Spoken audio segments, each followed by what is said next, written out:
On today's episode of Gathering the Kings. Once upon a time, made a massive decision. I'm going to tell the story, then I'll come back to the decision. Made a Yeah. massive decision. And when it hit our client base, we lost almost 50% of our client base.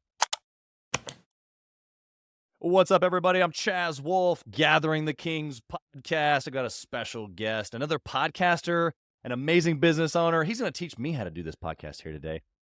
I got Donnie Boivin here on the King stage. Donnie, thanks for being here, brother. Chaz, dude, man, I'm stoked to hang out with you. Our conversation already, the energy, the vibe, man, I think we're going to have a fun time, man. So thanks for inviting me in here today. 100%. I took one little glance at your website, and I was like, cut from the same cloth. This is going to be awesome. And so that was last week. I had to do it again this morning because there's a lot of things that happened between prep a week ago.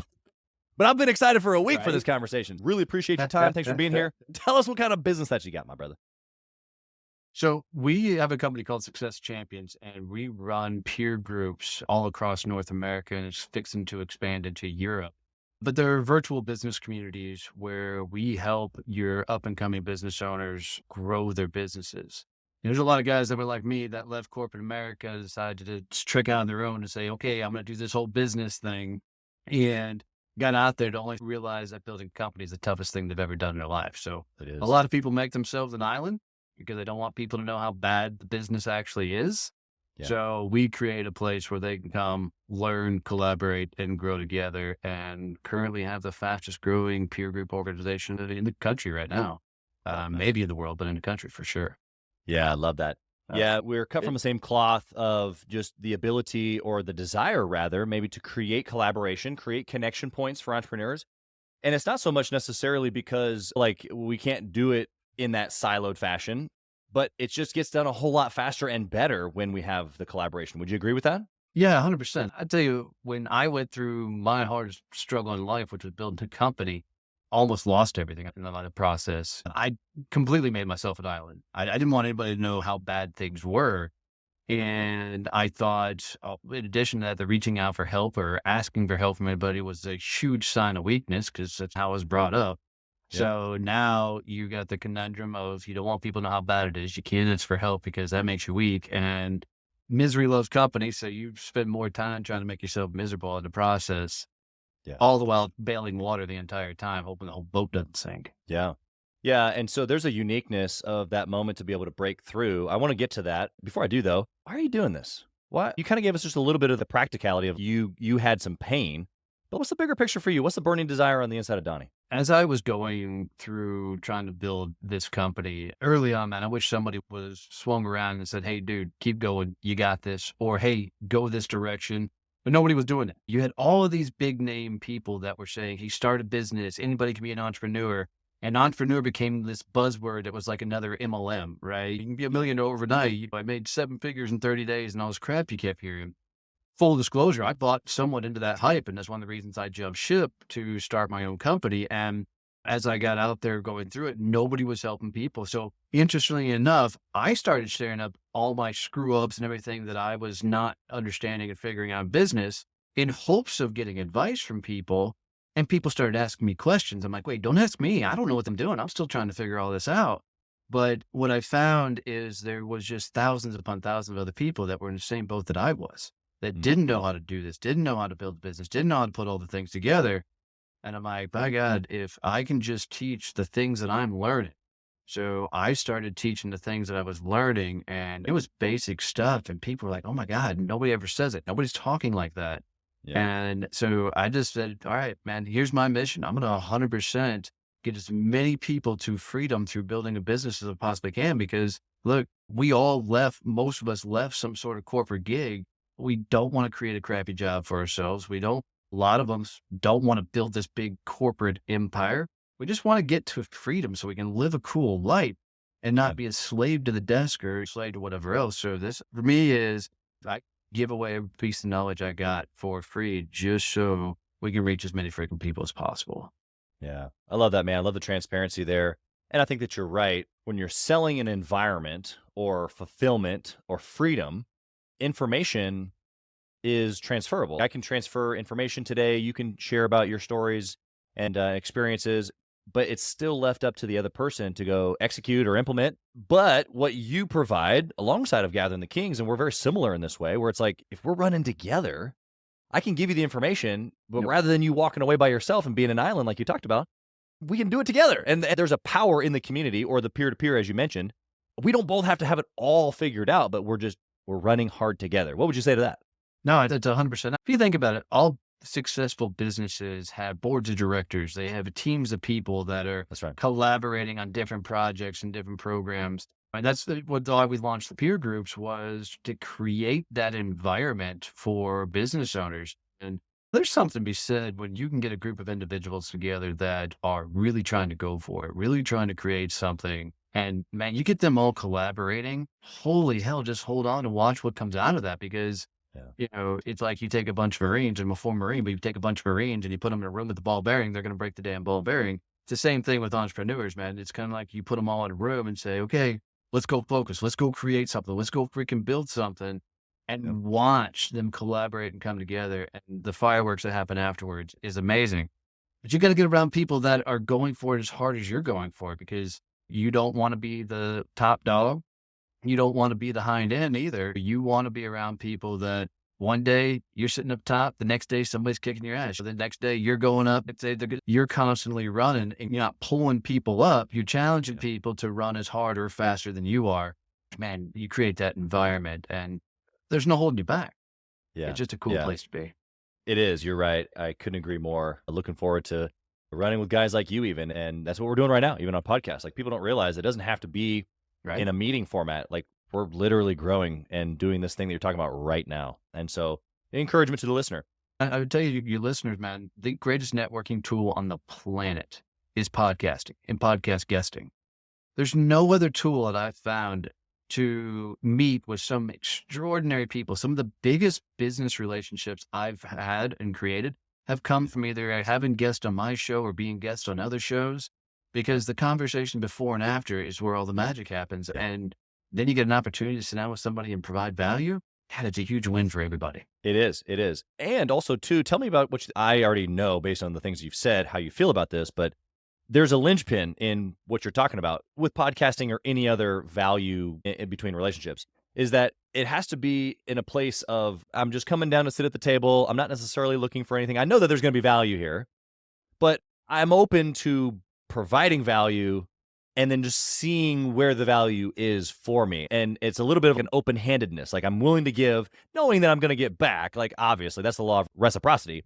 But I'm not like coming in with an agenda. Is this how you do it as well? I'm going to change up this thought process just a little bit, because I was the guy for many years that just gave, right? I just Okay. gave. And what I found is, over the years, being just the giver, you get walked on. You get people take advantage of you, right? People That's come right. after you good graces. So I had to change up my own personal philosophy to this idea of give, take, give. Okay. So in my head is, you're going to give to a 4-to-1 ratio. So that's going to give. Maybe you make an introduction for somebody. Maybe you Right. open a door for somebody. Maybe it's a knowledge transfer. But if you have to take. If you never take, you're never going to get where you want to go. So you give, you take, and then you give again. And I'll tell people, oftentimes there's people that you're sitting across from that have connections that could completely transform and change your world. But you're not So if asking. you need those connections, open those doors for them. And then when you open a couple doors, ask for those introductions, ask for those conversations, ask for that knowledge transfer. And when they give it to you, give them back. And a give can be a lot of different things, but you have to take. Otherwise, people are just going to walk all over you and take advantage of you. Yeah, I agree with you. I think that the natural, maybe not natural, but the 20-year sales veteran in me knows to ask, and so sometimes maybe I forget to say that. So I appreciate that add on there. I think that's super valuable. What that made me think of is that there's incredible relationships that I have: family, business, acquaintances, associates, close, far. But inside of this context that you just built for us, if there is no giving and taking, then it's actually not a mutually benefiting scenario. It is totally one-sided, and that 100%. relationship will only last for so long because there's no back and forth. Would you agree? Yep. That's where transactions come from. I'm not a fan of transactions. I don't like transaction. I want lifetime value. So for me, lifetime value is, I want to be around other people that want to give as much as I do. but also want to take from that conversation, right? I want that environment. You'll run into people from time to time that are like, man, I would never introduce anybody to my family, or I'd never introduce anybody to my clients, or these type of things. And those are people that are coming from a very broke mindset, a very freaking desperation mindset. And it's a good qualifier for me. I think you could sit across from anybody in the world and make a key introduction for that person that would bring them a ton of value. And I don't care where they are, because everybody's looking for something. And part of our job in this give, take, give mentality is to understand what the hell they're looking for. And that may be a person, that may be information. And if you go out of your way to give them that information, watch them come back and support you. And then you better turn around and pay that favor again, because that last give on there and you continue this process, and that's how you keep your ass top of mind. That's how you get people to remember who you are. And if you do open the right door for somebody and maybe it leads to amazing business or amazing relationships or whatever else, dude, they're not going to forget you.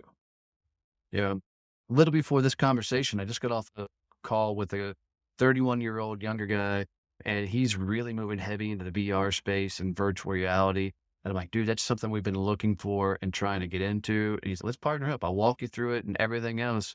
And dude, I'm going to do everything in my power to blow this kid's business up and make it as big as possible, because he's provided me so much value with something we were looking for. So I'm going to go out of my way to open as many doors for him and help him really freaking explode in all this. Yeah, absolutely. I think just the listeners may not have picked this up yet, but I know you and I have, because we're smart cookies here, but Donnie and I have similar businesses, like similar enough to where some people might be like, well, why would you have Donnie on your show? Or Donnie, why would you want to be on his show? And it's because, first off, there's abundance. First off, just straight out of the gate, Donnie already said it. You can't operate in a lack. And what can I learn from this guy? What can he learn from me? What introduction can I make for him? Vice versa. Well, who can I meet through this guy? I don't know. And so you just open up your mind, you open up your hand, reach it out and shake some guy's hand, whether you think that there's value there or not, I don't know, but give, take, give is what I just learned. Hope that you did as well. Hope you're taking notes. Yeah, and I want to speak to that really quick, because, you know, I grew up in an environment where competition was a real thing. I sold commercial printing for a number of years. I sold HVAC for a number of years. And look, that is a dog-eat-dog world, right? You get in there, hell with the competition, you win at all costs, those type of things. That's But right. as I launched my own business, what I realized, if I brought that energy and that mentality to business, I'm going to burn a lot of bridges along the way. Absolutely. So I just decided, man, there's no competition. There's only collaboration, man. How can we get in? I tell everybody, there's going to be people that follow me that are into my message. There's going to be people that are into you and follow your message. Yep. We can both provide a crap ton of value for them. I look at it like the Super Bowl. And it's really simple. My team's going to root for me, right? So maybe I'm the Dallas Cowboys, whatever, right? They're going to root for me.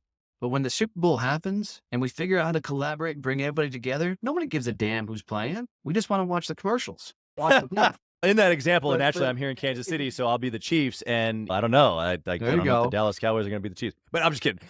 Such a great example. I hope we are talking such thick stuff right now. I'm trying to point out to the listener, I hope you're paying attention, not just even taking notes, but I hope you're like really processing this, because you have people in your industry, in your market right now that would totally chop your head off. And maybe you're the guy trying to chop his head off. I don't know, but there's an atmosphere that must change, and it starts right here, just like this. It starts with abundance, and it starts with then reaching out and having collaboration, being willing to collaborate. This entire time, I'm looking at Donnie's website going, how do I do something with this guy? And like, other people might look at our two websites and be like, it looks like you guys do the same thing. First off, we don't, but it's close enough, and I understand. But I'm literally, like, I got it up here on the other screen. I'm like, I got to figure out a way to collaborate with this guy, right? The whole time. And we will. There's going to be, whether it's an event or something, there's going to be something there. Truthfully, I'm talking to a lot of people right now, and I'm like, all right, there's a lot of us that have these peer groups. There's a lot of us that have these where we bring a lot of people together. Why the hell are we not creating our own Super Bowl? Why are we not bringing all of our people together? Right? My people are going to root for my team. Your people are going to root for your team. But if we did a massive ass event, we could fill a room and impact a lot of damn lives doing it. So yeah, we'll figure out something. I agree. Okay, let's get into some practicality here. You're building this business, but you've built some other businesses and you've transitioned out of corporate. You got a lot of experience. And so I want to know of a good decision that you made that was practical, that you would do over and over again, maybe that the listeners can take away and apply in their business today. The best decision I ever made in business was to literally automate everything. Our biggest hire was an automation specialist, and all they did is come in and look at everything, every lever, every mechanism, and figured out how to automate every process. It's not foolproof and things do break. But let me tell you, when everything can be automated, dude, it's insanity. The second best thing that I did was I brought in a fractional mentoring officer that came in and not only Interesting. mentored me, but mentored a lot of my executive teams and a lot of my staff, because a lot of the people that work for us are all corporate rejects, right? They all left corporate America at some point, launched their own companies, and then found their way to us. And there's a lot of different mentality games. There's a lot of different leveling up. So I brought in Bob, who's a corporate mentor guy. And then I brought in Mandy Morris, who's a therapist. And my entire executive team sees a therapist. A lot of my staff see a therapist, because if you don't work on the individual, they're going to just do a job for you. And we don't want Yeah. people to just do a job for us. We need people to run for us and want to be there. So we invested heavily in them. So I know that was 3 decisions, but they were all Dude. majorly impactful on the company. Yeah, and I appreciate you sharing. I think that those are real. A little bit of the listener might be thinking a little bit of woo, a little bit of sounds funny, sounds nice, but is that really practical for me? You've got guys in your groups that are probably much smaller than you and maybe can't quote unquote facilitate that type of lift. What would you suggest for that type of person, that type of business owner? Here's the truth. It is a little woo. But the only people who call it a little woo is the people who haven't worked on their damn self. Let's be honest. That's good. Uh, That's good. I'm not the crazy person that talks to aliens woo type of thing, but I think we need the mindset game and working on yourself. For an individual, there is people at all levels. So there's guys like Bob that are just starting their company out. All they want to do is mentor and help people, man. They're out there. You just got to put in the time, energy, and effort to go find these people. And if you're small and you can't afford a big budget, go find somebody starting out and saying, hey, why don't I be your guinea pig? Why don't you come work with us and figure out, barter that early stuff? That's right. But if you can't take 2 seconds to look at yourself or your team and go, okay, how do I invest in them? What can I find to invest in them? Yeah. Then why are you in business in the first place? Because this is going to be a money grab, which means it's not going to last. You're right. not going to enjoy the process, because if it's only about money, then why the hell are you doing it? Yeah. Yeah, it's got to be something more, which is why my first question is about the burning desire, because it always starts out as money, or at least we think it does, but it always has to go to more than that. And I think you've given us some super practicals there. Hey, kings and queens, Chaz Wolfe. I want to talk to you about something that's super important to me. We put a lot of time and effort, we meaning myself and my team, into this podcast, into the content that goes out every single day. And if you have been getting any sort of value or insight from this, we want it to be able to reach other business owners too. So we would love if you would like, comment, share, leave a review, post, share again, all of the things on social media, on all the different platforms, or even on the podcast mediums of Apple and Spotify. We would love to be able to get our content into more hands, more entrepreneurs, so they can grow their business as quick as possible. Together, we are building a community of like-minded entrepreneurs who are committed to growing their businesses to new heights. So let's do this. Let's help each other. Let's help each other grow. What would be a bad decision, your not so great hour that you can share with us and hopefully maybe keep us away from? So we once upon a time made a massive decision. I'm going to tell the story, then I'll come back to the decision. Made a massive decision. And when it hit our client base, we lost almost 50% of our client base. Wow. And what happened is we made a decision that we were going nothing but a particular type of business. So you had to be a business owner, and then we're going to put the entire network, all of our client base, we're going to be fit this particular mold. What we had not done is 2 things. We did not survey our client base, and we did not look hard enough at the industries we were serving. So when we made the call, within 24 hours, my phone was blowing up, my email was blowing up. People were calling for meetings. I went and met with one of our groups and sat down, and they were livid. They're like, look at this entire group. Do you not realize that choice you made just cut us all off? We're out. Like, literally, they all quit on me right there. So in 24 hours, I had to go retract this whole decision process that we were going to get dialed in. Yeah. And we were on the verge of doing the ultimate sacrifice of our business with the decision. And it was, on my part, just an emotional call.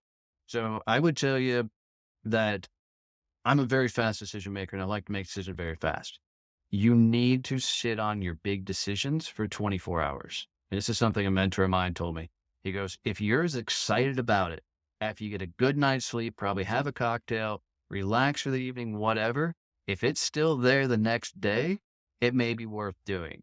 But if in 24 hours the emotion's gone out of it, don't pull the trigger on that thing. And it saved my butt a ton moving forward. Yeah, appreciate that. I think that you gave actually several micro lessons in that, the surveying of the clients and paying attention to who you're serving currently before you make massive decisions like that is great.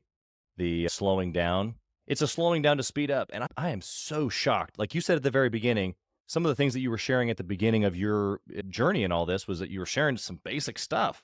But it was so profound to a lot of business owners. And this is one of the concepts that I feel like when I share it, it seems so simple, but so many people just chase their tail over and over. They're complete reactionary to their decisions.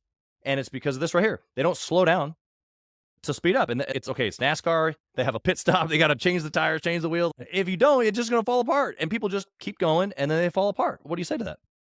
You're 100% spot on. And trust me, slowing down frustrates the hell out of me. Amen. It Me too. feels like we're slogging through it, right? And we're like, guys, can we just pull the trigger on this already? Yep. And luckily I've got a really good team that, has figured out one, how to talk to me, because I can be very fast. I can be somewhat hot-headed sometimes. But they've learned to talk to me to say, hey, let's think about this before we just pull the trigger. And I'll tell you more often than not, they've saved my butt because the direction I was going to go would have derailed us. Yeah. So I think often, and it was Bob that said it to me, he goes, you've got to look at your business. And if it doesn't have a process to it, it's not a thing.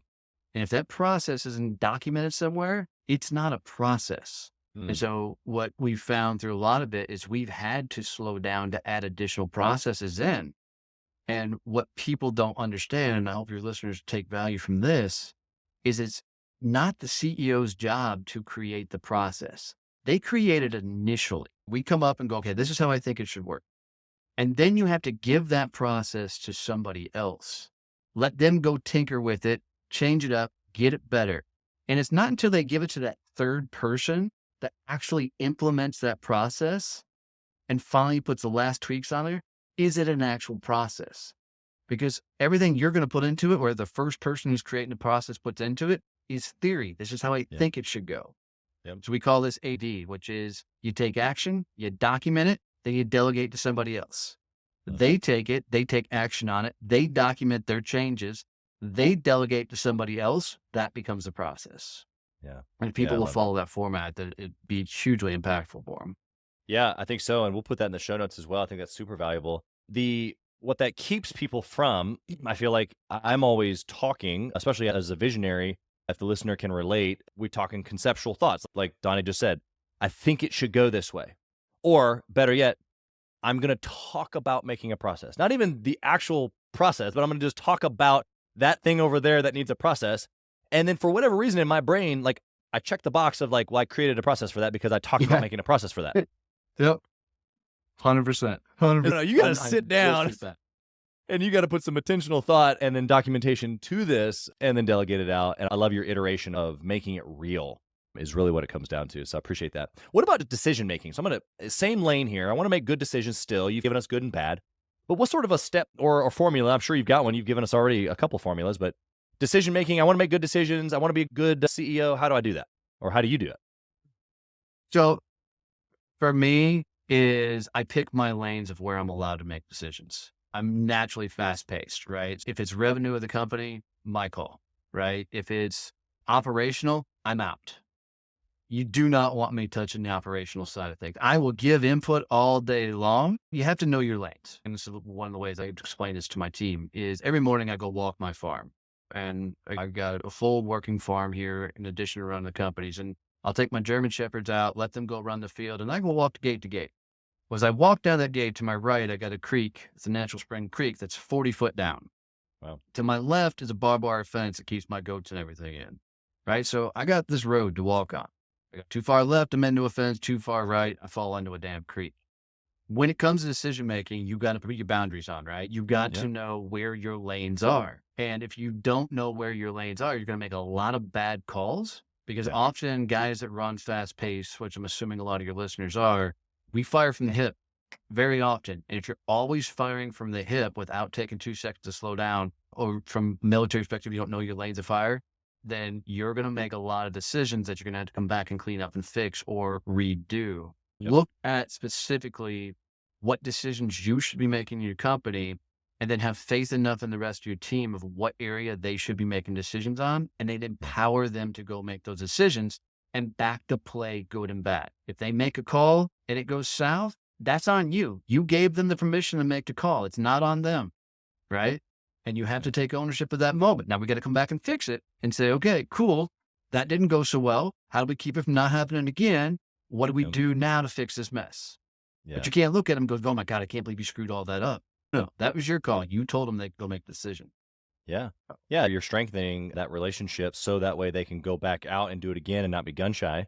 Because if you ruin that moment, that opportunity, they will be gun shy, and then you've just bought yourself their job. 100%. You just bought their job. That was well said. That was well Yeah. said. Yeah. Okay. You said something inside of there that I think is applicable, and I want to know if you feel like it transfers. When I think about my house and I think about my wife and I think about our family, and obviously there's a lot of things that operate like a business, and I don't mean to make it systematic or robotic, but the lanes, the language that you're using around lanes is the same language that I use with my wife. I'm like, okay, we've established this is your lane. These are the things that you make the call on, and these are the things that I'm running hard in. And I've used the same language of, look, I know I can run hard because she's over there running hard, and I don't try to get in her lane because that slows her down. I yield to her, and she yields to me in our respective lanes. And then at the end of the day, we come together, and if there's something that we need to do together, then great. Everything that you just gave in a business works in a marriage. Would you agree or disagree? 100% agree. So far, my wife and I have had separate bank accounts since the day we were married. And the reason we set that up even out the gate was she wanted her money. I wanted my money. We have a joint account where we pay everything. And we don't have the money fights. If she wants more money, then go get more money. If I need more money, and for sure, I'm the breadwinner. For sure, I paid for a lot of the cool, fun things we get to go do. But she always has carte blanche to do whatever she wants. An interesting thing is, literally as we're recording this, my wife is 5 days away from not working for anybody else ever again. She's going to come home and just run the farm. And we've been working towards that for a while. We just need to hit a couple of plateaus in the business.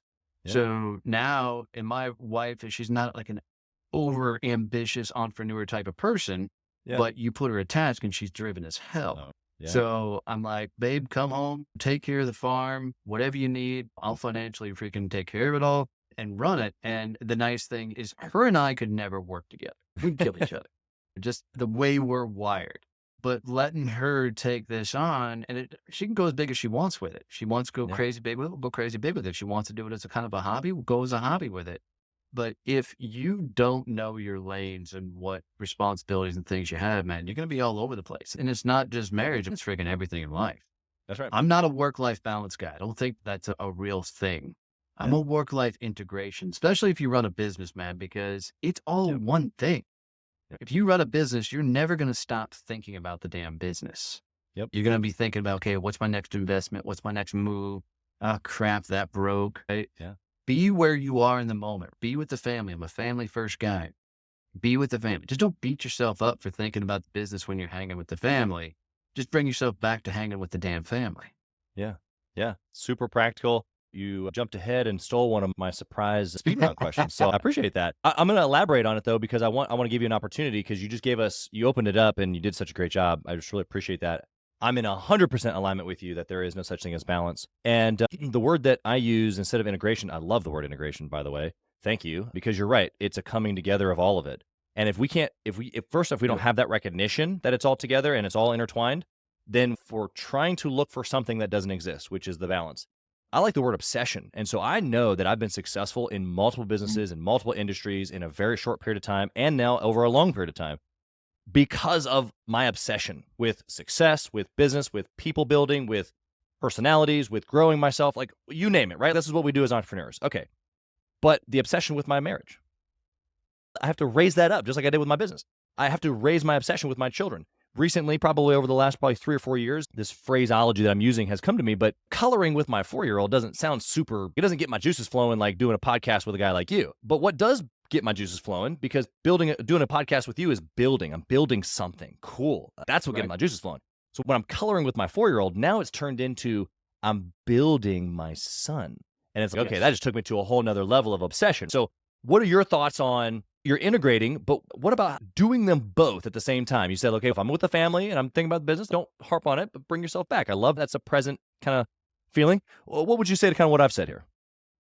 So I'll tell just a really quick story and I'll get through it fast. But there was a time early on in my business, about 6 months in, where we almost lost the farm. Literally, I walked out the back door of my farm. My wife's Jeep is missing. It had gotten repossessed. We were 3 months behind on the mortgage. My wife and I had to both go cash in our 401ks to literally save the farm and bet on me that I could build this business, right? It was a scary freaking moment, and probably one of my lowest moments in my entire life. That evening, I went up to the mirror in my bathroom and I looked myself in the mirror and I tried to say the words, "I'm proud of you," but I couldn't fully get the words out because I wasn't proud of me, right? And instantly, as I tried to say those words, a thought pops in my head. It goes, "No, you're not, dude. You're not carrying on your part of the marriage. You're not doing the things you need to do to build this business." So the next day I had to get out and really start busting my ass to go try and build this business and figure out what the business was and get it all going. And the second night I went up to the mirror and said, "I'm proud of you." And there was a part of me that was the activity and the amount of effort I put in for the day, but also said, "Dude, you can do more." So I'm like, it wasn't fully proud of me. And I started doing this every day where I was going to the mirror just saying, "I'm proud of you." And every day, man, freaking something would pop up in the back of your head and say, "No, you're not doing this thing." And that became the next thing I had to go fix or go work on. And this became my regiment and my routine. It was interesting. Once we turned the companies around and had them really freaking rocking and rolling, I went to the mirror one night and I said, "I'm proud of you." And I go, "No, you're not. You're not dedicating the time to your wife." What I realized is I hadn't been sitting down with her having a cup of coffee. I hadn't been sitting down with her freaking getting to hear about her day and her time. I was so invested in the freaking business, trying to get the ship righted, that I wasn't giving her time. So I had to freaking curtail my entire company to give her the time she needed. So I love your idea of the obsession, because that's literally what I had to do with her. Is I had to get obsessed with her and what she wanted to do in life. And I didn't know until this moment that she wanted to quit working for other people. I thought she was loving what she was doing. I thought she was into it. But that was when I first started realizing she wanted to come home and work the farm and really make this all happen. So we turned everything in that direction to make it happen. And I love the word obsession way more than I like the word passion. I don't think people actually understand passion. But that obsession to make it right, that's huge. And do coloring with your 4-year-old, that's beautiful, brother. That's the stuff that's going to imprint long-lasting memories on them. Yeah. Dude, I appreciate the comments and then also the kind words, but what you've shared is real. That's what I want to point out to the listener. This is real life. This is how it works. Even for the guys that have quote unquote figured it out. Donnie hasn't figured out anything. I haven't figured out anything that you can't, or maybe that you're not in the process of. This is regular life. This morning today's my 15-year wedding anniversary. And down in the kitchen this morning. Awesome. Thanks, man. Appreciate it. We got in a little tiff. It's this is not, no, stop. We leave tomorrow to go on an incredible cruise. Stop. This is not worth it. And of course, you, after 15 years, 18 years of knowing each other, you're like, okay, kissy, love you. You put the BS to the side because I'm obsessed. And sometimes the intensity of being obsessed causes issues for us in our business and or in our marriage, but that's okay. That's another podcast. I 100% agree with you. And I want to speak to that for 2 seconds, because we are 17 this year together, going on almost 20. And let me tell you, there is so much strength in having a ride or die. Oh, yeah. Having somebody that when you're going through the thick of it, won't let you wallow. Because every once in a while, you just want to throw your freaking hands up in the air and go, "What the?" And your ride and die is like, "All right, what are you going to do next?" She's not on my watch. 100%. It's so good. Oh, so good. so- Okay. I got one last question here for you. Actually, no, 2. I don't want to rush this. I want to make sure that I get like a business resource. Of course, you've got a podcast. Please mention that, but maybe a favorite book. Like, where can we glean some of the knowledge that you've gotten from a resource? Probably the funnest thing is, so we literally have the Badass Business Summit in September of 20 September 20 through 23rd this year, Fort Worth, Texas. Love it. We got speakers flying in from all over. One of our speakers, Jordan, did a $500 million exit 2 years ago. We'll be talking about how to freaking really scale a business. We got some other heavy hitters coming in, so it's going to be a phenomenal event. So come check that out, badassbusinesssummit.com. Book-wise, my favorite book that I've ever written is up behind me. I won't try and say the whole word out there, but it's F to focused. So put the F word in front, to focused, out on Amazon. We dropped the price down as cheap as we could possibly do it to damn near give it away for free. But that will tell my entire story and how we built to here and the process for others to follow that path along the way. And the name of the podcast, because you asked, is Growth Mode. Yeah, you're a living, breathing example of when someone else says, hey, I read this book, it's this guy's book or it's this guy's podcast. So I just, again, just appreciate you even starting these things, being willing to put forth the effort so that way you even have a book to sell. You probably don't hear that very often, but man, thanks for just doing the work of providing value. It's a lot. All right, finally, my last question. I want to know, Donnie, if you had a chance to whisper in the younger Donnie's ear, what would you say? Go screw up faster. The biggest hurdle I think I had in life is I felt like failure was failure. If I screwed something up, that was a representation of me as a person or me as a personality or me as an identity. Rocky Balboa always got the greatest quote of all times, which is, it's not about how hard you can hit, it's about how hard you can take a hit and keep moving forward. That's how winning is done. And I'm telling you, man, there's no such thing as failure. Life is a damn experiment. And as long as you look at it as an experiment, this way didn't work. Cool. Let's go experiment a different way so it does work. Apply the lessons learned from everything that you screw up. If you've never seen Peter Dinklage's commencement speech, it's one of the greatest ones of all time. And you only need to see a 1-2-minute clip. And the idea behind it is he comes out, he says, fail better, fail faster, fail forward. Yeah. And the whole way you hear Peter Dinklage saying it, it's just so much powerful coming out of such a great actor. And I think if I would have heard those words early on, I can't imagine how much more bigger my empire would have been back in the day if I was willing to take the damn hits and keep walking forward. Yeah. Such a good message. I think it's real. It's tough in the moments to have the actual persistence that you're talking about. 100%. You've already given us some examples of those moments for you, but the listeners, they have that moment as well, or maybe moments where they've had to take the punch, take the hit. But Think and Grow Rich talks about persistence and stick-to-itiveness is how I kind of like to say it. And so I appreciate that because it is 100% true and it's absolutely needed. Yeah, for sure. And let's be honest, man, any of us that have quote unquote found any sort of level of success, it's because we were too dumb to quit at some point. 100%. Right? We got stacked up against it. All logic said throw in the towel. And we're like, nope, we're going to keep going because we love this misery. We love this pain. I'm going to do it anyway. Yeah, that's it.